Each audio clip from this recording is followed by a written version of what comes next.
마지막 직원이 방금 인사를 하고 나갔을 때 박지훈은 잠시 눈을 감고 저택에 다시 찾아온 정적의 무게를 느꼈습니다.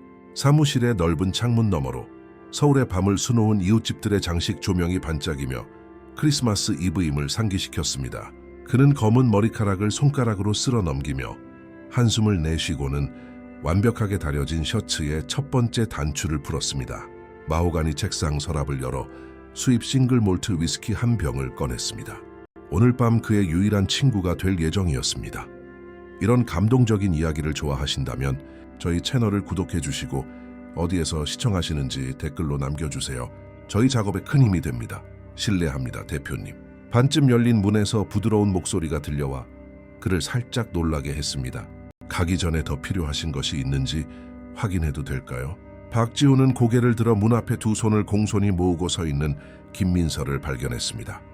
그녀는 이 저택의 새로운 직원이었습니다. 자세는 프로다웠지만 그녀의 갈색 눈동자는 그가 평소 어울리는 사람들 사이에서는 보기 드문 진심 어린 친절함이 담겨 있었습니다. 괜찮습니다, 김민서 씨. 이제 퇴근하세요. 메리 크리스마스. 그는 목소리에 자연스러움을 담으려 애썼습니다. 마치 오늘이 그저 평범한 저녁인 것처럼, 마치 외로움이 속에서 그를 집어삼키고 있지 않은 것처럼 말입니다. 하지만 그녀는 다른 모든 사람들처럼 고개를 끄덕이고 떠나는 대신 잠시 망설이며 문가에 서 있었습니다. 박지훈은 그녀가 책상 위에 위스키병, 의자에 던져진 재킷, 창문에 반사되는 축제 조명, 그리고는 공허함을 감추려는 듯한 자신의 지친 눈을 차례로 관찰하고 있음을 깨달았습니다. 오늘 밤 혼자 보내시는 거예요? 그 말은 거의 속삭임처럼 그녀의 입에서 흘러나왔고 그녀는 자신의 대담함에 스스로 놀란 듯 즉시 눈을 동그랗게 떴습니다. 박지훈은 불편한 대화를 끝내고 싶을 때 비즈니스 미팅에서 사용하곤 하던 외교적인 미소를 지어 보였습니다. 검토해야 할 보고서가 좀 있어서요. 조용한 밤이 일하기에는 완벽하죠. 그 거짓말은 그 자신이 듣기에도 허술하게 들렸습니다. 보고서 같은 건 없었습니다. 오직 침묵과 위스키, 그리고 거의 켜지 않는 거대한 텔레비전에서 나오는 낡은 영화 정도가 전부일 뿐이었습니다. 김민서는 고개를 끄덕였지만 움직이지 않았습니다. 마치 내면의 싸움을 벌이는 것처럼 아래 십수를 깨물었습니다. 박지훈은 그녀가 다른 모든 밤, 다른 모든 크리스마스처럼 작별 인사를 하고 떠나기를 기다렸습니다. 하지만 뭔가 다른 일이 일어났습니다. 저희 집에서 저녁 식사 하실래요? 말이 빠르게 튀어나와 두 사람 모두를 놀라게 했습니다. 젊은 여성의 얼굴이 순식간에 붉어졌지만 그녀는 시선을 피하지 않았습니다. 제 말은 크리스마스에 혼자 있는 사람은 없어야 하니까요. 여기서 일하기 시작하면서 얻은 작고 소박한 집에서 살아요. 하지만 맛있는 음식은 있어요. 박지훈은 진심으로 당황해서 눈을 깜박였습니다. 42해를 살면서 직원이 이런 선을 넘은 것은 처음이었습니다. 순간 익숙한 짜증이 밀려왔습니다. 누군가 그가 그토록 공들여 그어놓은 삶의 경계를 넘으려 할 때마다 느끼는 감정이었습니다. 하지만 그녀의 눈에 담긴 무언가가 그를 무장해제시켰습니다. 사교 행사에서 그에게 접근하던 여자들에게서 보이던 계산적인 반짝임도, 호의나 이득을 바라는 숨겨진 관심도 그곳에는 없었습니다. 친절한 제안이군요, 김민서 씨. 하지만 그건 적절하지 않은 것 같네요. 그는 마침내 중립적인 목소리를 유지하며 대답했습니다. 가족과 즐거운 저녁 보내세요. 저도 혼자 살아요. 그녀는 어깨를 으쓱하며 의외로 태연한 태도를 보였습니다. 몇 분 전까지만 해도 한마디 한마디를 조심스러워하던 사람과는 딴판이었습니다. 전주에서 온 지 얼마 안 돼서 아직 서울에 아는 사람이 별로 없어요. 그 고백은 박지훈을 놀라게 했습니다. 이 저택에서 일한 한 달 동안 김민서는 항상 효율적이고 신중했으며 사적인 이야기는 절대 하지 않았습니다. 왠지 그는 그녀가 연로하신 부모님이나 어린 동생들이 있는 활기 넘치는 집으로 돌아갈 것이라 상상했었습니다. 서울의 크리스마스에 그녀가 혼자 있다는 이미지는 그가 그려왔던 모습과 맞지 않았습니다. 그래도 사양하겠습니다. 저는 여기 있는 게 편합니다. 그는 의도했던 것보다 더 무뚝뚝하게 대답하며 언제나 자신을 보호해 주었던 형식적인 태도 뒤로 숨었습니다. 김민서는 고개를 끄덕였고 그녀의 얼굴은 이해한다는 듯 부드러워졌습니다. 물론이죠. 신뢰되는 말씀을 드렸네요.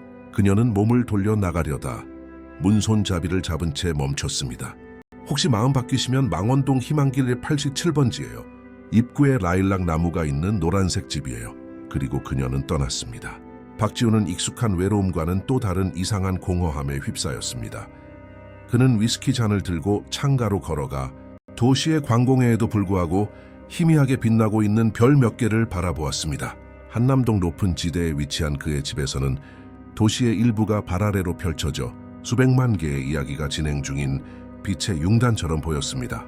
지금 이 순간 얼마나 많은 크리스마스 만찬이 열리고 있을까?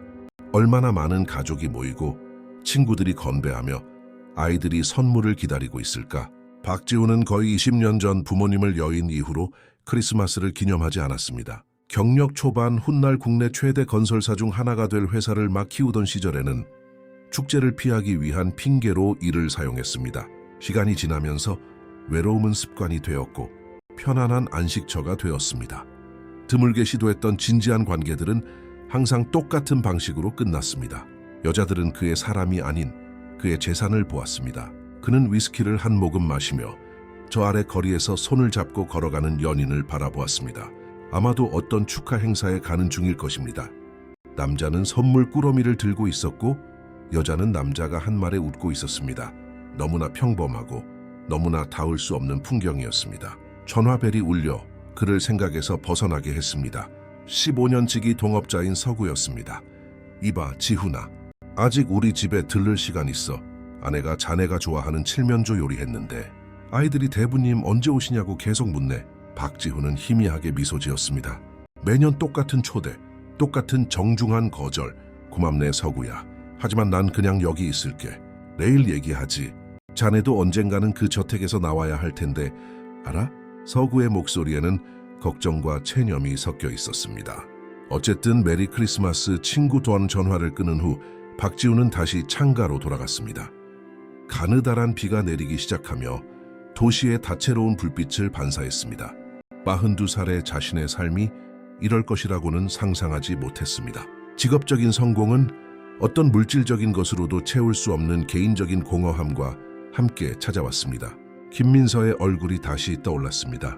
예상치 못한 초대, 정직한 눈빛, 라일락 나무가 있는 노란색 집. 그 생각을 고려하는 것조차 터무니없었습니다. 그 박지훈이 크리스마스의 직원 집에서 저녁을 먹는다고 언론이 알게 되면 난리가 날 것입니다. 그리고 그녀 같은 여자가 도대체 무슨 관심으로 자신 같은 사람에게 명백한 이유 외에? 하지만 그때 그녀가 자신을 바라보던 방식이 떠올랐습니다.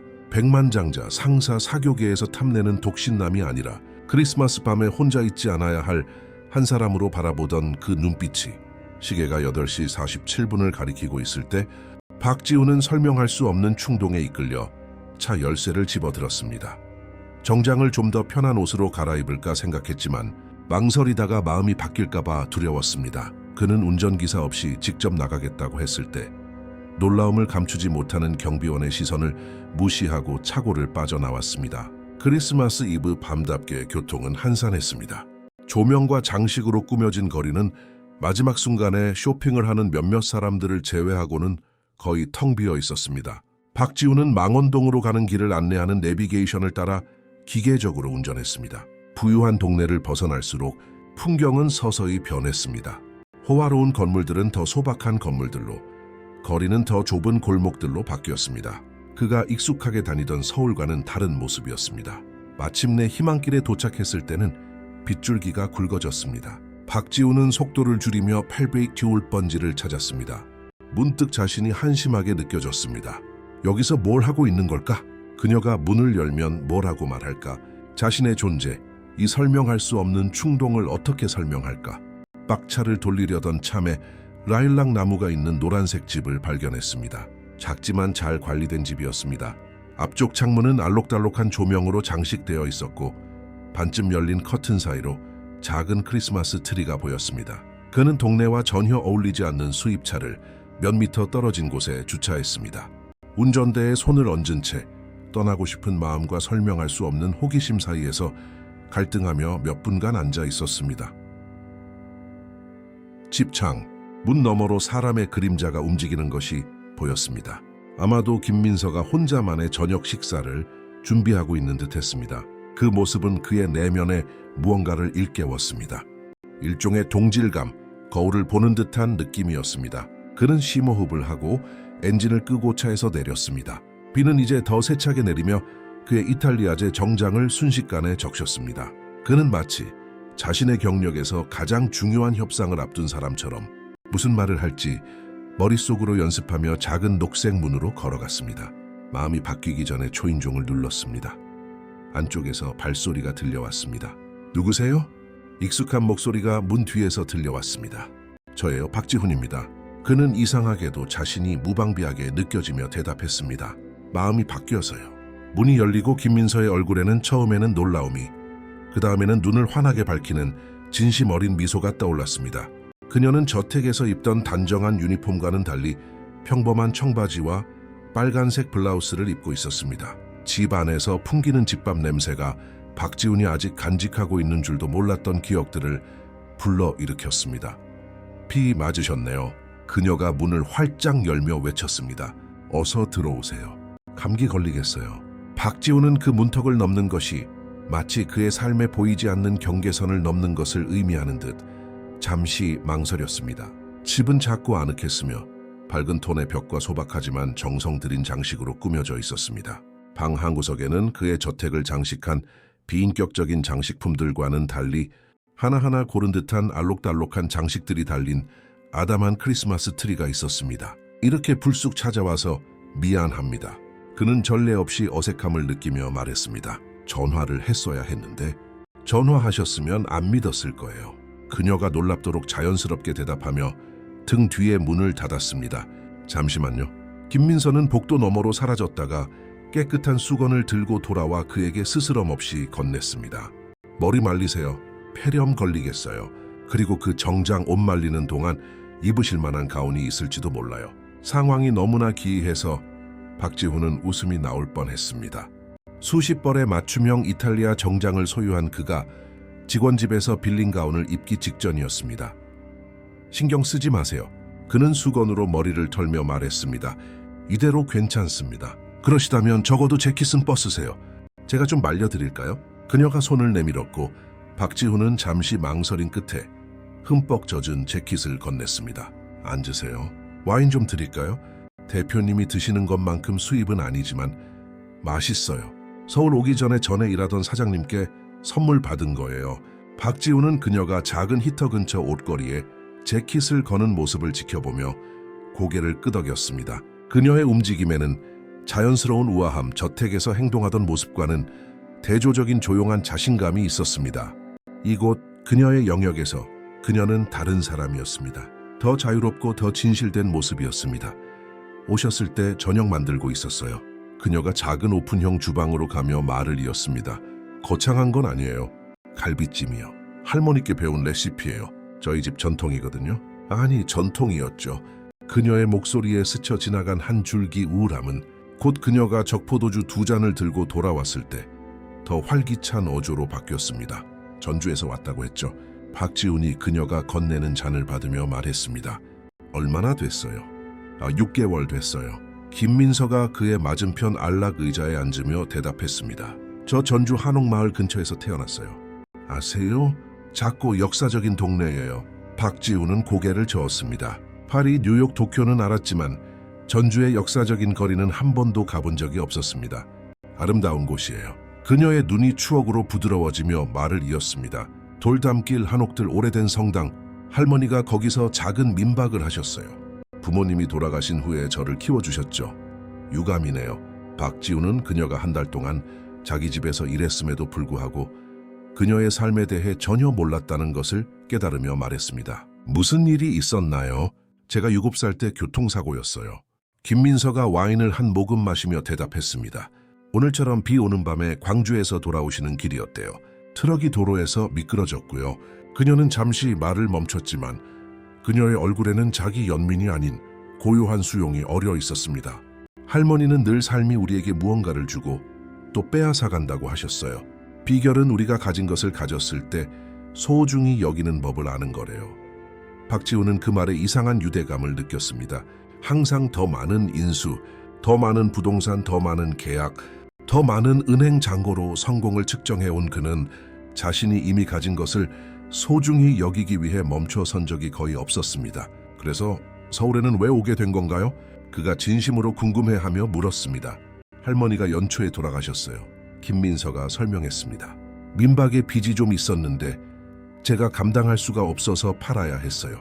아무도 저를 모르는 곳, 새로운 것을 시작할 수 있는 곳에서 다시 시작하기로 결심했어요. 그녀가 희미하게 웃었습니다. 서울은 그럴 만큼 충분히 커 보였거든요. 대화하는 동안 김민서는 이따금 일어나 오븐의 갈비찜을 확인했습니다. 박지훈은 그녀를 지켜보며 그녀가 지금 자신의 존재를 얼마나 편안하게 느끼는지 주목했습니다. 그가 알던 신중한 직원과는 너무나도 달랐습니다. 그녀의 소박함 속에는 그가 존경할 만한 품위가 있었습니다. 대표님 부모님은요? 그녀가 갑자기 부엌에서 돌아오며 물었습니다. 아직 살아계세요? 아니요. 박지훈이 대답했습니다. 익숙한 고통의 기억이 시간의 흐름과 함께 무뎌져 있었습니다. 아버지는 제가 22살 때 심장마비로 돌아가셨어요. 어머니는 3년 뒤에 가셨고요. 그는 그 이야기는 거의 하지 않았습니다. 제가 막 가업인 건설사를 물려받은 직후였어요. 저희는 형제도 가까운 친척도 없이 딱 3분이었거든요. 힘드셨겠네요. 김민서가 진심 어린 이해의 눈빛으로 말했습니다. 박지훈은 갑작스러운 취약함에 불편함을 느끼며 어깨를 으쓱했습니다. 일에만 몰두했어요. 중소기업을 국내 최대 기업 중 하나로 만들었죠. 그 어조는 무언가를 정당화하려는 듯 의도했던 것보다 더 방어적으로 들렸습니다. 인상적이네요. 그녀가 비꼬는 기색 없이 말했습니다. 하지만 정상에 서면 외롭지 않나요? 그 단순하고 직설적인 질문이 박지훈의 가슴을 때렸습니다. 그의 사교계에서는 아무도 감히 그렇게 개인적인 말을 하지 않았습니다. 모두들 그의 부를 숭배하거나 그것과 경쟁하느라 바빴으니까요. 가끔은요, 그가 인정하며 자신의 솔직함에 스스로 놀랐습니다. 하지만 그건 선택입니다. 성공에는 희생이 따르죠. 행복도 마찬가지고요. 김민서가 일어나며 대답했습니다. 자, 저녁 식사 준비됐어요. 작은 식당에는 이미 하얀색 수가 놓인 식탁보와 소박하지만 우아한 접시들로 식탁이 차려져 있었습니다. 중앙에 켜진 양초가 아늑한 분위기를 자아냈습니다.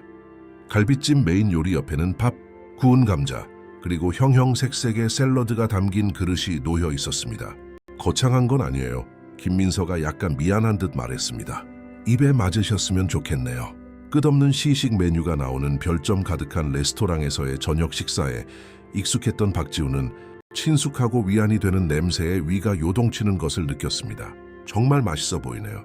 그들이 음식을 담는 동안 밖에서는 비가 계속 내리며 이 작은 집을 세상의 나머지 부분과 격리시키는 물의 장막을 만들었습니다. 왠지 박지훈은 그곳에서 자신이 지켜야 했던 기대와 체면으로부터 자유로워져 보호받고 있다는 느낌을 받았습니다.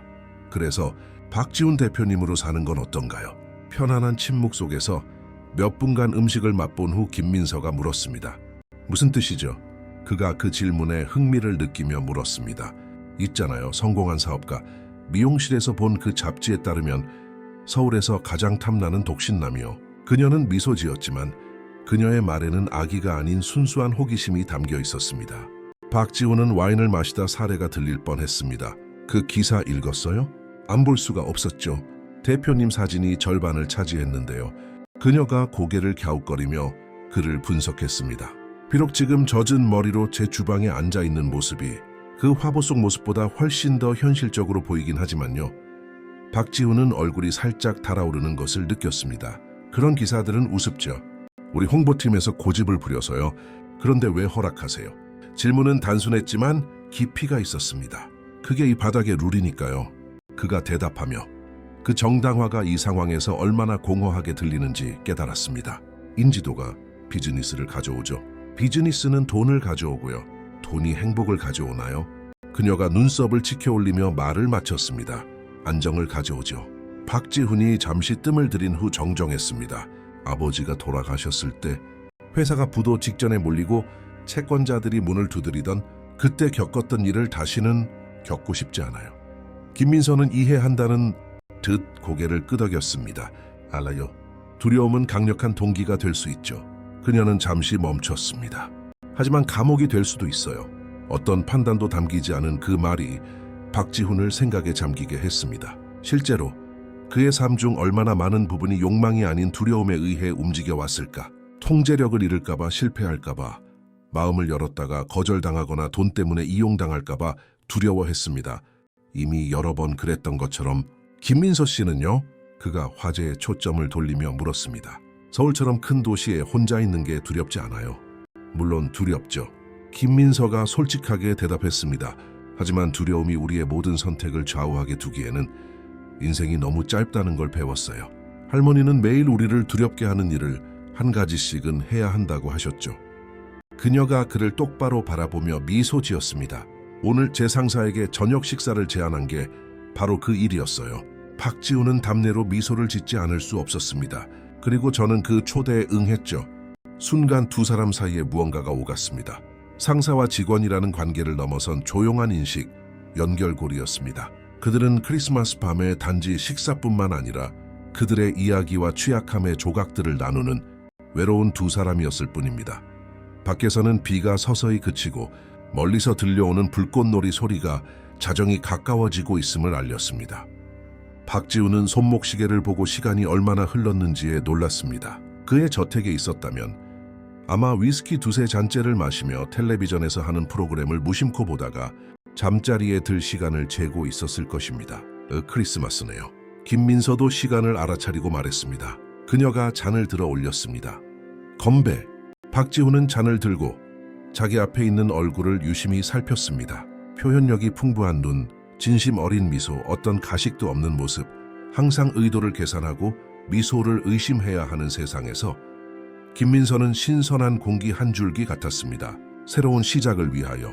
그가 자신의 말에 스스로 놀라며 제안했습니다. 새로운 시작을 위하여. 그녀가 그의 잔에 자신의 잔을 부딪히며 동의했습니다. 멀리서 들려오는 불꽃놀이 소리와 이 소박한 집의 따뜻하고 아늑한 온기 속에서 박지우는 아주 오랫동안 느껴보지 못했던 감정을 느꼈습니다. 희망. 닫혀있는 줄도 몰랐던 문이 갑자기 열리며 감히 상상조차 하지 못했던 가능성을 드러내는 것 같았습니다. 그들은 책에 대해, 꿈에 대해, 삶을 의미 있게 만드는 작은 기쁨에 대해 늦게까지 이야기했습니다. 김민서는 전주에서의 어린 시절, 할머니를 도와 민박을 운영했던 일, 만났던 관광객들과 그들이 가져온 이야기들에 대해 말했습니다. 박지우는 자신도 모르게 몇 년 동안 되새기지 않았던 추억들을 공유하고 있었습니다. 사업이 모든 것을 집어삼키기 전 아버지와 함께 시골에서 낚시를 하던 시절, 어머니가 뒷마당에서 키우시던 복숭아의 맛, 아직 완전한 가족이었던 때의 크리스마스 밤들, 새벽 1시경 비가 다시 세차게 내리기 시작했습니다.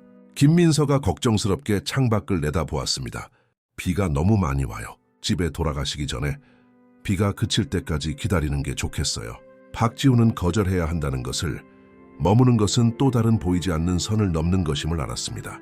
하지만 그 따뜻하고 아늑한 피난처를 떠나 텅 빈 저택으로 돌아간다는 생각이 그 순간 견딜 수 없이 싫었습니다.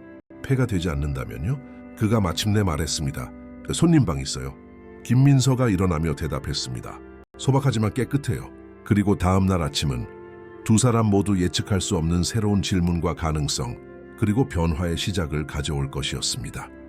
전날 밤에 비로 씻겨나간 서울의 크리스마스 아침은 맑았습니다. 박지우는 낯선 천장에 잠시 혼란스러워하며 잠에서 깼습니다. 침대에 앉자 지난밤의 기억이 스쳐 지나갔습니다. 김민서의 집에서의 저녁 식사, 늦게까지 이어진 대화, 와인, 갓 내린 커피 향기가 처음에는 알아채지 못했던 또 다른 냄새, 무언가 달콤한 것이 준비되는 냄새와 함께 코끝을 찔렀습니다. 그는 어젯밤 입었던 정장 바지를 입고 일어났습니다. 그의 옷은 밤 사이에 세탁되고 건조되어 근처 의자 위에 조심스럽게 개어져 있었습니다. 그는 이 기이한 상황을 여전히 받아들이며 작은 거실로 걸어갔습니다.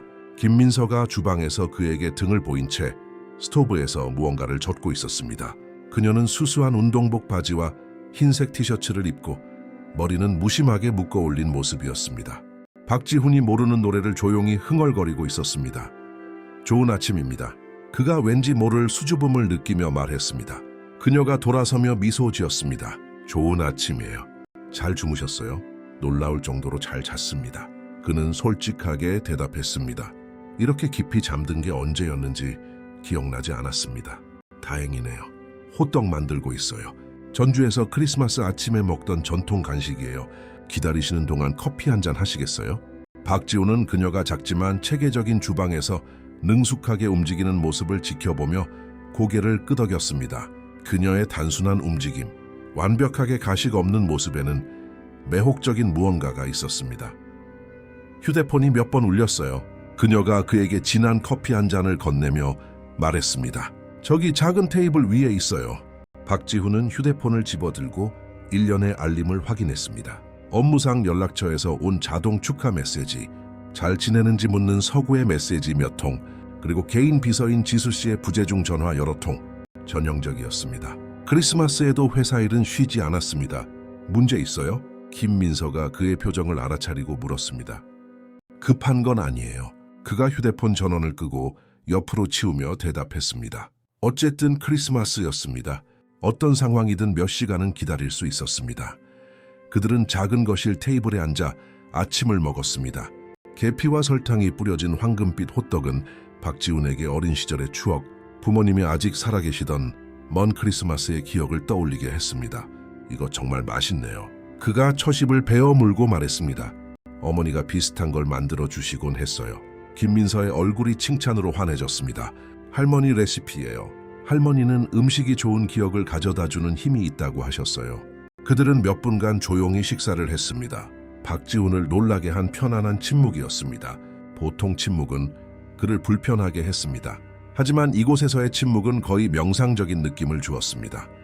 오늘 계획 있으세요? 김민서가 불쑥 물었습니다. 그 질문은 박지훈을 당황하게 했습니다. 계획이 없었습니다. 크리스마스는 그의 사적인 약속이 텅 빈 일정표의 또 다른 날일 뿐이었습니다. 사실 없어요. 그가 인정했습니다. 보통은 프로젝트를 검토하거나 일을 미리 처리하곤 하죠. 김민서가 커피잔 너머로 그를 바라보았습니다. 그녀의 눈에는 호기심과 함께 박지훈이 그토록 싫어하는 동정심과는 다른 연민처럼 보이는 무언가가 섞여 있었습니다. 민서 씨는요? 그가 질문을 되돌렸습니다. 서울숲에 가볼까 생각 중이었어요. 그녀가 대답했습니다. 크리스마스 장식이 예쁘다고 하던데 아직 도시를 잘 모르거든요. 그녀는 잠시 말을 멈추고 무언가를 고민하는 듯 했습니다. 그러고는 덧붙였습니다. 괜찮으시다면 같이 가실래요? 그러니까 정말 다른 계획이 없으시다면요. 그 제안은 가능성을 품은 채 두 사람 사이에 맴돌았습니다. 박지훈은 익숙한 망설임을 느꼈습니다. 직업적인 삶과 사적인 삶 사이에 유지해온 보이지 않는 장벽, 직원과 함께 공공장소에서 눈에 띌지도 모른다는 두려움, 그리고 뒷달을 피할 수 없는 추측들. 그럼에도 불구하고 김민서와 더 많은 시간을 보낸다는 전망은 이상하게도 매력적이었습니다. 그녀에게는 그를 궁금하게 만들고 더 알고 싶게, 더 이해하고 싶게 만드는 무언가가 있었습니다. 좋은 생각이네요. 그가 마침내 자신도 놀라며 대답했습니다. 하지만 먼저 집에 들러서 옷부터 갈아입어야겠어요. 그녀가 답례로 보낸 미소는 승리감이나 계산적인 흔적 없이 진정으로 그의 동행을 반기는 듯한 순수한 만족감이 담긴 진심 어린 미소였습니다. 박지훈이 몇 년 동안 경험해보지 못한 종류의 반응이었습니다. 1시간 후 곧 데리러 오겠다는 약속과 함께 김민서를 집에 내려주고 박지훈은 한남동 저택에 들어섰습니다. 두 환경의 대조는 이보다 더 극명할 수 없었습니다. 넓고 비인격적인 공간, 잡지에서 튀어나온 듯한 장식, 인간적인 온기라고는 전혀 없는 곳. 그는 처음으로 자신의 집을 다른 눈으로 바라보며 이 모든 호화로움에도 불구하고 이 장소에 얼마나 영혼이 결여되어 있는지 깨달았습니다. 평소에는 거의 입지 않던 청바지와 캐주얼 셔츠로 갈아입는 동안 박지훈은 무슨 일이 일어나고 있는지 이해하려 애썼습니다. 24시간도 채 되지 않아 그가 공들여 구축한 일상이 완전히 뒤바뀌었습니다. 직업적인 관계와 사적인 관계를 철저히 분리해왔던 그가 어젯밤까지만 해도 거의 몰랐던 직원과 크리스마스 당일을 보낼 참이었습니다. 가장 혼란스러운 것은 이 상황이 그를 혼란스럽게 하지 않는다는 점이었습니다. 오히려 그는 몇 년 만에 처음으로 자신이 더 가볍고 더 현재에 충실하다고 느꼈습니다. 휴대폰이 다시 울렸습니다. 또 지수 비서였습니다. 잠시 망설인 끝에 전화를 받았습니다. 휴일에 방해해서 죄송합니다, 대표님. 비서의 능숙한 목소리가 들려왔습니다. 하지만 알라메다 프로젝트에 문제가 생겼습니다. 아랍 투자자들이 오늘 당장 화상회의를 원합니다. 긴급한 사안이라고 합니다. 예전에 박지훈이었다면 어떤 개인적인 계획이라도 망설임 없이 취소했을 것입니다. 사업은 항상 최우선이었으니까요. 하지만 무언가 변했습니다. 내일 아침 일찍으로 잡으세요. 그가 단호하게 대답했습니다. 크리스마스지 않소, 지수씨. 아랍 사람들도 24시간은 기다릴 수 있겠지. 수화기 너머의 침묵은 비서의 충격을 고스란히 반영했습니다. 15년 동안 함께 일하면서 그가 사업보다 개인적인 약속을 앞세운 적은 단 한 번도 없었습니다. 괜찮으신 거죠, 대표님? 그녀가 마침내 진심으로 걱정하며 물었습니다. 아주 좋소. 그가 그것이 사실임을 깨닫고 놀라며 대답했습니다. 메리 크리스마스, 지수씨. 남은 하루는 푹 쉬어요. 그는 그녀가 반박할 틈도 주지 않고 전화를 끊으며 이상한 만족감을 느꼈습니다. 어쩌면 사소한 반항일지 모르지만 의미 있는 반항이었습니다. 집을 나서다가 그는 저택의 넓은 정원을 돌보기 위해 일주일에 2번 오는 정원사님과 마주쳤습니다. 대표님이 크리스마스에 웬일이세요? 남자가 눈에 띄게 놀라며 물었습니다. 여행 가신 줄 알았는데요. 계획이 바뀌었네요. 그가 대답했습니다. 그런데 정원사님은 오늘 가족과 함께 있어야 하는 거 아닌가요? 남자가 시선을 내렸습니다. 그게 지수 비서님이 새로 심은 야자수들 좀 보러 오라고 하셔서요. 어제 비 온 뒤로 대표님이 걱정하신다고 박지훈은 불편한 기색을 느꼈습니다. 그것은 그의 비서가 정기적으로 하는 일, 즉 그의 걱정을 예측하고 문제가 되기 전에 해결하는 그런 종류의 일이었습니다. 야자수들은 괜찮습니다, 정원사님. 그가 직원의 어깨에 손을 얹으며 말했습니다. 집으로 가세요. 가족들과 함께 시간을 보내세요. 그리고 지수 비서에게는 내가 보냈다고 전하고요. 정원사의 얼굴이 안도와 감사의 미소로 환해졌습니다. 정말 감사합니다, 대표님. 메리 크리스마스. 박지훈은 그가 서둘러 멀어지는 모습을 지켜보았습니다. 아주 간단한 몸짓이었는데도 행복감이 뚜렷했습니다. 마지막으로 누군가를 그렇게 웃게 만든 게 언제였을까? 김민서의 집으로 다시 차를 몰고 가면서 박지훈은 마치 눈에 보이지 않는 막이 걷힌 것처럼 다른 기분을 느꼈습니다. 노란색 집 앞에 주차했을 때 그는 현관에서 기다리고 있는 김민서를 보았습니다. 그녀는 수수한 여름 원피스에 지프로 짠 숄더백을 메고 있었습니다.